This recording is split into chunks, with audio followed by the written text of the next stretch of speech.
What's up, everyone? So Jeremy here from MTG headquarters, and I want to let you guys know that this video is sponsored by Game Finder, the free app that allows you to find local gamers, not just for Magic the Gathering, but just about any other game. You can read more about it at gamefinder.co, link in the description below. I'd love for you to check it out and tell a friend.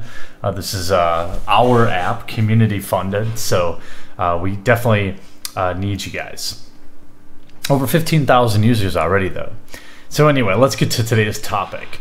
We're going to be talking about things you can do to prepare yourself to win your Magic the Gathering Origins pre-release.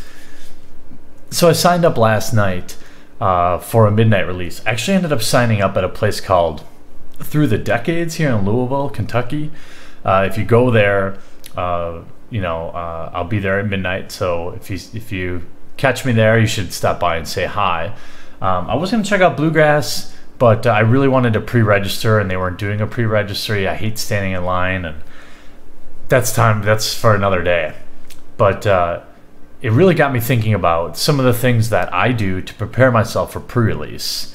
And most pre-releases I do a video like this, and so if you've been around for a while, this is not new for you. But by the same token, it's always good to have a reminder, and we have thousands of new subscribers each time a pre-release comes out. So let's talk about some of the things that I do to prepare for pre-release. First of all, you want to take some time to get familiar with the mechanics and the cards of the set. So if you watch my last video about the MTG Origins pre-release, I talk a lot about each particular mechanic, what it does, and I give you my opinion of how strong I think it is in a limited format. I consider my best format to be limited. I'm not pro level, but I feel pretty strongly on my assessment of the mechanics. I think Menace is definitely one of the strongest out there. It's not on very many cards, but anyway, know what the mechanics do ahead of time. It'll take you 10 minutes. Then, depending on how much time you have, you want to get familiar with some of the cards. I think Mr. Lubufu does a great overview, usually by color for each set. I think Evan Irwin does a good one too, but he often doesn't release it in time to really prepare yourself, especially if you're going to a midnight release. There are sites like Mythic Spoiler too that lists them in a way that you can kind of sort by color and just see what each color has to offer. From what I can tell, in Origins, the strongest color is white. Maybe some combination of black and white, but again, it all depends on your pool. And as I said in my previous video, I think green is extremely strong, a very strong pick for pre-release with a support of white, like green-white or green-red. I think are both very strong. So take some time to kind of read over the cards just so you're familiar. It just helps. When you open your cards, it's going to take you a little while longer to look at them all, and then you have to build a deck. So what I do is when I sit down with the cards, I'll get to that in a second actually.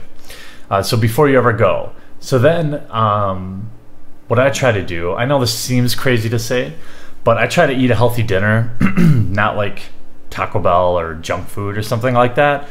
Even like a sub sandwich is fine, but just avoiding like a grease bomb at 10 o'clock, it just helps keep my mind clear. And it's something I started way back in my chess days. I would never eat like a huge meal on tournament days and stuff like that.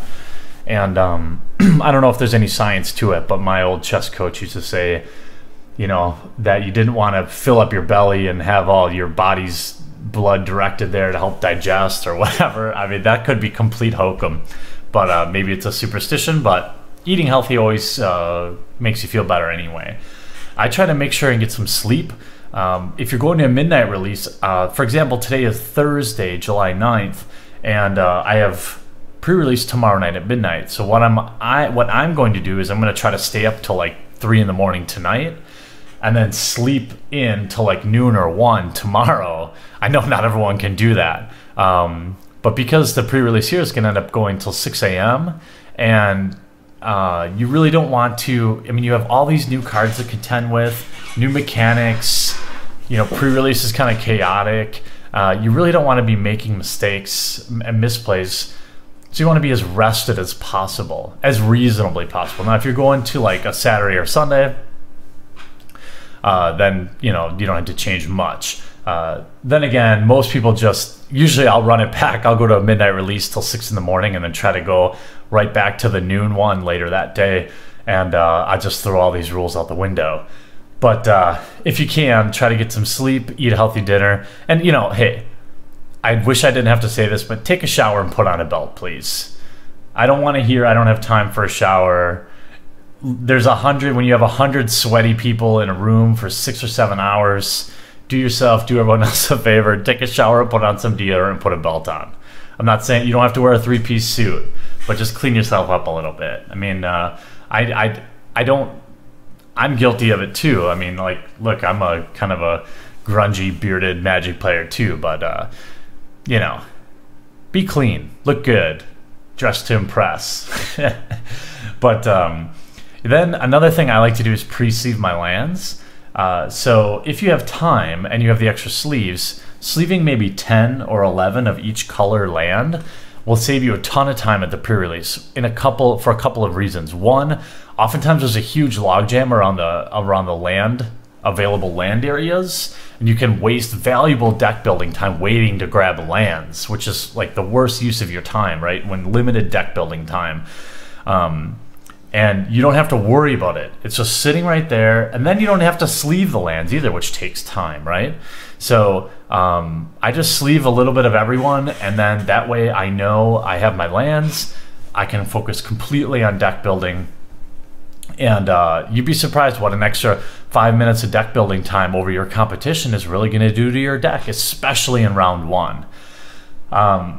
Some things I always like to have like a mental checklist and bring to each pre-release are like dice, counters, tokens, a playmat, and a pencil and pen. Now, I use my phone to keep score nowadays, but bringing a pencil and pen is always really good too, because oftentimes you might need to keep a scoreboard or write notes if you're playing somebody. If you're trying to write down maybe a card somebody has in their deck that you want to remember to sideboard for or whatever, you always want to have something to write with. Maybe you guys say in the comment section down below there's something you guys always like to bring. I mean, I would always recommend supporting your local game store and buying your food and drink there. But one other thing I like to do is bring a reasonably healthy snack and like leave it in my car, because especially at midnight release, there's nothing open except junk food. And I'll usually get junk food for breakfast on my way home. But, I like to bring maybe a sandwich or a couple bananas or a Lar bar or something like that, and leave it in my car. I'll probably buy something I shouldn't be eating at the pre-release anyway, but if you get really hungry, it's nice to not have to eat like a candy bar and drink a soda. If you can have a bottle of water and something reasonably healthy, you can kind of avoid not only crashing, like sugar crash from junk food. I know this stuff is all small, but like it's like fetch lands, right? Like they thin your deck and they increase your likelihood of drawing a gas by a small percentage. That's how I view these things, right? You're going to be, and they all add up, right? So when it's round 3 and it's 4 in the morning, or it's 3-4 hours, everyone's getting tired, you're going to be less tired. You're going to be fueling up on stuff that's healthy, and your deck's going to be where it needs to be. You're going to have, you will have spent a little bit more time than anyone else building your deck. You'll be a little bit more prepared. All this stuff helps increase your chances of winning your pre-release, or at least winning more matches than you might have otherwise.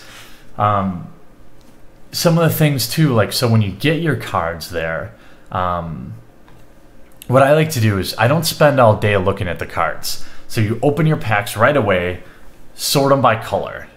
I mean, I'll glance at my rares maybe, and see if there's a crazy bomb, or if you open a planeswalker or something like that. It's always kind of cool to see. But don't spend forever like looking at every card and opening the packs. You have a limited amount of time to build your deck, and in a sealed environment, every minute you can spend kind of perfecting your deck when somebody else is just kind of rubbernecking looking at their cards is going to give you a huge advantage, again, especially in round 1 before you have much time to work on your deck. And so what I do is I just open all 6 packs, sort them by color, and convert a mana cost. And then I look at, I mean, quite honestly, I'll look at what do I have the most of? And I'll start to look for synergies. Maybe I have 4 menace creatures. And mentally I'm like, well, geez, menace is really difficult to deal with. Maybe I should build around this. Or I have a bunch of elves. Or for some reason I have, you know, 2/3 of my cards are blue and green. And even though it might not be the strongest cards I have, it provides the most continuity or the least amount of variance. And that is really important in sealed. So when you're building your sealed deck, you can be a little more greedy.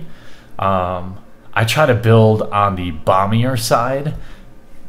Usually what happens in pre-release is either you steamroll somebody with aggro, or you get steamrolled, mana screws, or you get to, like, you know, round 7 and you've stalemated.